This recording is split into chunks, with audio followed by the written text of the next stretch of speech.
اللہم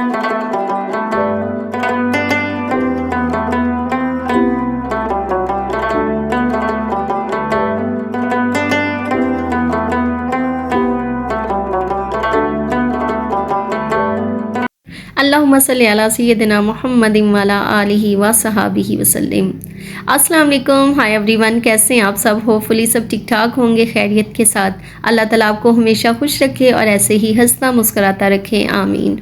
تو جی آج ہے 8واں روزہ، الحمدللہ 8واں روزہ ہم نے رکھ لیا، اور اس کے بعد سو گئے تھے، نماز اور قرآن پاک پڑھا، اور اس کے بعد میں سو گئی، پھر اٹھ کے ارمان کو اسکول بھیجا، آمنہ اسکول چلی گئی، لیبا کے جو ہے ایگزامس 10th کے سٹارٹ ہونے والے ہیں، 9th کے سٹارٹ ہونے والے ہیں، تو وہ اپنی تیاری کر رہی ہوتی ہے،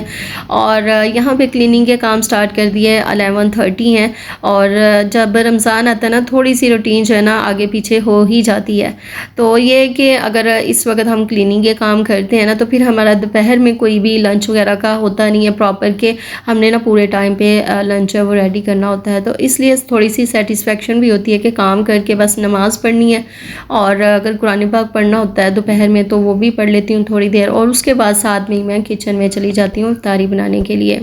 اور گھر کے چھوٹے موٹے جو کام تھے وہ میں کر رہی ہوں، کچھ لانڈری کی تھی وہ کپڑے سنبھالنے، ارمان کو چھٹی ہو گئی تھی اسی دوران تو اس کو بھی میں نے نہلا کے عربی بھیجا ہے، اور پھر نماز ظہر پڑھی، اور اس کے بعد پھر میں کچن میں چلی گئی تھی۔ اور گھر کے کام، کچن کی روٹین، یہ تو زندگی کا حصہ ہیں، ساتھ ساتھ میں چلتے ہی رہتے ہیں، لیکن آج کا لوگ نا تھوڑا سا ہٹ کے ہے، اس میں نا میں آپ کے ساتھ کسی چیز کی بھی ریسپی شیئر نہیں کروں گی، بلکہ بہت خوبصورت سے ٹاپک پہ بات کریں گے، اور وہ ٹاپک ہے کہ جب ہم پہ مشکل وقت آتا ہے تو اس وقت میں ہمیں کیا کرنا چاہیے، کون سا ایسا عمل کیا جائے کہ دعا کریں کہ ہماری دعا قبول ہو، اور ہماری جو سب مشکلیں ہیں آسانیوں میں بدل جائیں، اور اس مشکل میں ہماری زبان کی تاثیر کیا کام کرتی ہے۔ نعمتوں کی بات کریں گے، ان کی قدر کی بات کریں گے، تو ویڈیو کو ضرور مکمل واچ کیجیے گا اینڈ تک، تاکہ ہمیں وہ باتیں بھی سننے اور جاننے کو ملے جو کہ شاید ہمیں پتہ ہوتی ہیں، لیکن کبھی کبھار نا پتہ ہوتا بھی ہے لیکن شاید ہم ان کو نا تھوڑا سا لائٹلی لے لیتے ہیں۔ تو سب سے پہلے تو ہم نعمت زبان کی بات کریں گے۔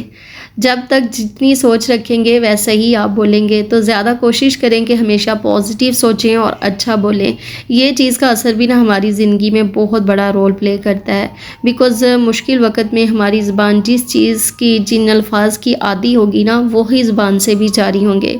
فار ایگزامپل لائف میں کبھی بار ایسا ہوتا ہے کہ کوئی ایکسیڈنٹ ہوتے ہوتے رہ جاتا ہے، کوئی ٹھوکر لگتے لگتے گاڑی ایک دم رک جاتی ہے، بریک لگ جاتا ہے، اور اب آپ نے اس بات پہ غور کرنا ہے کہ اس وقت آپ کی زبان پہ کیا نکلتا ہے، کیا آپ اپنی زبان سے بولتے ہیں اس وقت، اور اس چیز پر بہت غور کرنے کی ضرورت ہے کہ جس کی زبان پر درود و سلام رہتا ہے، جس کے زبان پر اللہ کا نام رہتا ہے، آپ دیکھیے گا کہ جھٹکا لگنے پر، کسی آفت پر، کسی مشکل پر، کسی بھی تکلیف میں اس کی زبان سے نکلتا ہے یا اللہ مدد، یا اللہ خیر، یا غوث اعظم المدد، کہ یہ کیوں نکلتا ہے؟ کیونکہ اس کے اندر نا یہ چیز بھری ہوئی ہے، جیسے ہی اس کو تکلیف پہنچی یا کوئی پرابلم اس کے ساتھ آئی تو وہ جو ہے نا ان الفاظ میں اس کے اندر سے باہر نکلے گی الفاظ اس کی زبان میں سے۔ اور کچھ لوگ ایسے ہوتے ہیں کہ انہیں کوئی تکلیف یا کوئی رنج پہنچتا ہے اور وہ غصہ ہوتے ہیں، گالیاں نکلتی ہیں۔ مشہور جملہ ہے نا کہ برتن سے وہی چھلکتا ہے جو اس کے اندر موجود ہوتا ہے۔ دودھ کا پیالہ اگر آپ لے کے جائیں گے، اس کو ٹھوکر لگے گی تو کیا گرے گا؟ ظاہر سی بات ہے دودھ ہی گرے گا، اور اگر اس میں کوئی کچرا یا گندگی وغیرہ بری ہوگا تو اویسلی کچرا اور گندگی ہی گرے گی نا، وہاں سے تو دودھ نہیں نا گرے گا۔ تو اگر آپ کی پازیٹیو سوچ ہے، آپ کے اندر ذکر و اذکار بھرے ہوں گے تو وہی نکلے گا، آپ کی زبان کو پاک کرے گا، اور زبان جو ہے نا ایک نعمت ہے، اور نعمت کی جو قدر کرتے ہیں اللہ اس نعمت میں اور برکت ڈال دیتا ہے۔ اللہ آپ کو اور مجھے اپنی زبان کا پراپر یوزیج کرنے کی توفیق عطا کرے، اور جتنی ہو سکے کوشش کریا کریں کہ زیادہ سے زیادہ درود شریف پڑھیں، کھانا پکائیں تب بھی درود شریف پڑھیں، کوئی کام گھر کا کریں تب بھی آپ درود شریف پڑھیں۔ میری نا عادت ہے کہ میں جب بھی کھانا بناؤں یا کوئی گھر کا کام وغیرہ کر رہی ہوں تو میں درود شریف پڑھتی رہتی ہوں، یہ نہیں کہ ہر وقت ہی میں لگی رہوں، لیکن جب مجھے یاد آ جاتا ہے نا، جب بھی مجھے یاد آتا ہے، کسی بھی وقت آتا ہے، رات کو دن کو، میں میں درود شریف پڑھنا شروع ہو جاتی ہوں۔ تو بس یہ ہے کہ اللہ تعالیٰ آپ کو اور مجھے ہر وقت ذکر و اذکار کرنے والا بنائے، اللہ تعالیٰ کے بتائے ہوئے رستوں پہ چلنے والا بنائے۔ اور درود شریف جو ہے نا بہت زیادہ بڑی نعمت ہے اور اس کا بڑا اجر و ثواب بھی ہے۔ اور سیکنڈ یہ کہ ہماری زبان جو ہے نا ایٹومیٹکلی جو ہے نا ذکر ربی کرتی رہتی ہے۔ تو اپنے پروفٹ صلی اللہ علیہ وآلہ وسلم پر درود شریف کی کثرت کرتے رہا کریں۔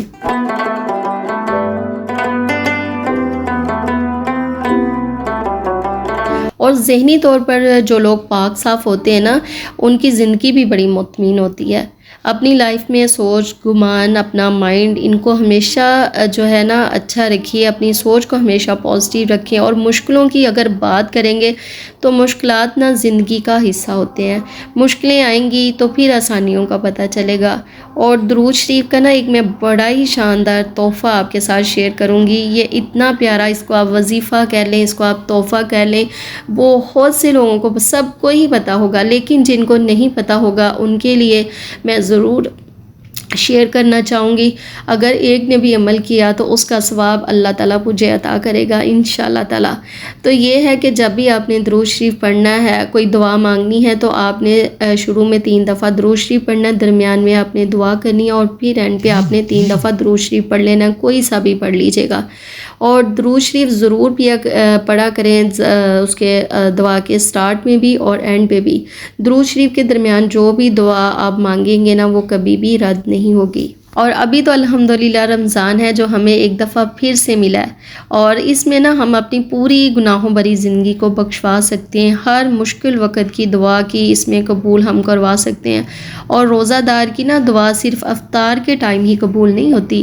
جب سے روزہ شروع ہوتا ہے تب سے آپ دیکھیے، ہم سحری سے پہلے جب اٹھتے ہیں تو نماز تہجد جو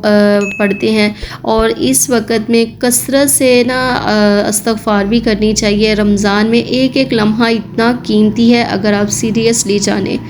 تو۔ عام روٹین میں تو ہم تہجد کے ٹائم جو ہے نہیں اٹھ پاتے، لیکن رمضان میں تو ہم فجر سے پہلے ہی اٹھتے ہیں، تو یہ گولڈن ٹائم ہے جس ٹائم میں ہم تہجد پڑھ سکتے ہیں۔ تو اس ٹائم میں نا جو آپ اللہ تعالیٰ سے مانگو گے وہی آپ کو ملے گا۔ اس ٹائم نا خود اللہ اپنے ہاتھ پھیلاتا ہے اور کہتا ہے کہ کوئی ہے مدد مانگنے والا تو میں اس کی مدد کروں، کوئی ہے اپنی بیماری کی شفا مانگنے والا جو میں اس کی شفا اس کو عطا کروں، کوئی ہے اپنی مغفرت کی دعا کرنے والا تو میں اسے مغفرت عطا کروں۔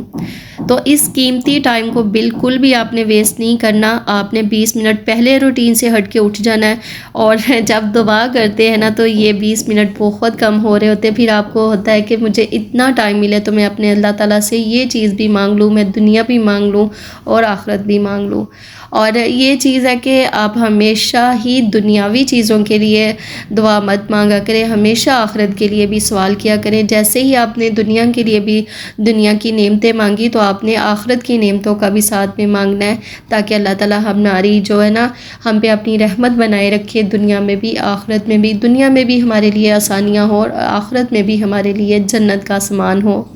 اور ایک بہت اہم بات کہ اگر آپ دعا کی قبولیت کے لیے عشاء کی نماز کے بعد رات کے جو ذکر و اذکار ہوتے ہیں وہ پڑھ کر سو جاتے ہیں نا، تو رات کو جس ٹائم بھی آپ کی آنکھ کھلتی ہے، آپ اللہ تعالیٰ سے جو چیز مانگیں گے، جو دعا کریں گے وہ قبول ہوگی۔ اور جس بندے پر مشکل وقت ہوتا ہے نا، یقین جانے وہ اس مشکل کو سمجھتا ہے، یا پھر رب اس کی مشکل کو جانتا ہے کہ وہ اس وقت کس مشکل سے گزر رہا ہے، اور مشکل حالوں کی پریشانیوں کو ختم بھی وہی رب کرتا ہے۔ اور نماز جو ہے نا، نماز کے سجدے میں بھی طویل سجدے کیا کریں، اس کے اندر دعا کیا کریں۔ فرض نماز کے ساتھ بھی آپ دعا کر سکتے ہیں، نوافل عبادت جو ہوتی ہے اس کے سجدے میں بھی آپ دعا کر سکتے ہیں۔ کوشش کریں کہ جو عربی میں دعائیں ہوتی ہیں، عربی میں دعا کر کے آپ سجدے میں جب سبحان ربی الاعلیٰ کہتے ہیں تو اس کے بعد نا آپ 7 دفعہ کر لیں، 5 دفعہ سبحان ربی الاعلیٰ پڑھ لیں، 3 دفعہ پڑھ لیں۔ اس کے بعد آپ کوشش کریں کہ عربی میں دعا مانگیں۔ اگر آپ کو عربی نہیں آتی تو پھر آپ جس بھی لینگویج میں آپ بولتے ہیں، جو بھی آپ کی لینگویج ہے اسی میں آپ اللہ تعالیٰ سے دعا کر سکتے ہیں۔ اللہ تعالیٰ ہر زبان کو سمجھتا ہے اور دلوں کے حالوں تک سے واقف ہے۔ تو کوشش کیا کریں کہ طویل سجدے کیا کریں اور سجدوں میں اپنے خدا سے اپنی نعمتیں، اپنی مشکلات، اپنی آسانیاں، اپنی دنیا کی بھی آسانیاں اور آخرت کی آسانیاں بھی مانگا کریں۔ اللہ تعالیٰ ہم پہ اپنی رحمت کرے اور ہر مسلمان مرد، عورت، بچہ، بوڑھا، جوان سب کو تندرستی دے اور سب کی مشکلوں کو آسان کرے۔ تو اچھا جی، یہاں پہ ہو رہا تھا افطار کا ٹائم اور دسترخوان جو ہے ہم نے روم میں ہی لگا لیا تھا۔ بچے اس ٹائم ہوتے ہیں اور میں ہوتی ہوں، ہسبینڈ تو ہوتے نہیں ہیں، تو جس طرح ہوتا ہے پھر مینیج کر ہی لیتے ہیں۔ اور پکوڑے اور چپس رہ گئی تھی، وہ روزہ کھول کے پھر بعد میں نے کیا، نیبرز کے یہاں بھجوانا تھا، تو آج تھوڑا سا لیٹ بھی ہو گئے۔ اور شاید میں ولاگ بناتی ہوں تو ابھی نا مجھے اتنا اس کو ہینڈل کرنا آ نہیں رہا، اور جو آج تک ولاگس بناتی ہیں نا ان کو سیلوٹ ہے بھائی، بڑا مشکل کام مجھے تو لگتا ہے۔ خیر جیسے جیسے ہوں گی شاید عادی ہو جائیں گی تو اتنا زیادہ پرابلم فیس نہیں کرنی پڑیں گی، لیکن ابھی تو مجھے نا تھوڑا پتہ چلتا ہے کہ کوئی کام کر رہی ہوں۔ خیر یہاں پہ پھر میں نے افطاری کی اور نماز مغرب پڑھی، اور کچن رابعہ اس ٹائم صاف کر دیا، اس نے کچن کو کلین کر دیا تھا۔ میں آ گئی تھی چائے بنانے، چائے پیتی اور اس کے بعد پھر نماز عشاء کا ٹائم ہو جانا۔ تو آج کا ولاگ میں یہیں پہ اینڈ کروں گی۔ پسند آیا تو پلیز لائک ضرور کیجیے گا، اپنے فرینڈز اینڈ فیملی کے ساتھ شیئر بھی ضرور کیجیے گا۔ چینل پر فرسٹ ٹائم آئیں تو سبسکرائب بھی پلیز لازمی کر دیجیے گا۔ رکھیے گا اپنا بہت زیادہ خیال، مجھے اپنی دعاؤں میں یاد رکھیے گا۔ زندگی اور صحت رہی تو انشاءاللہ ملیں گے اپنی نیکسٹ ویڈیو میں، تب تک کے لیے رکھیے گا اپنا بہت زیادہ خیال اور میرے چینل کے ساتھ جڑے رہیے گا۔ ملتے ہیں اپنی نیکسٹ ویڈیو میں، اللہ حافظ۔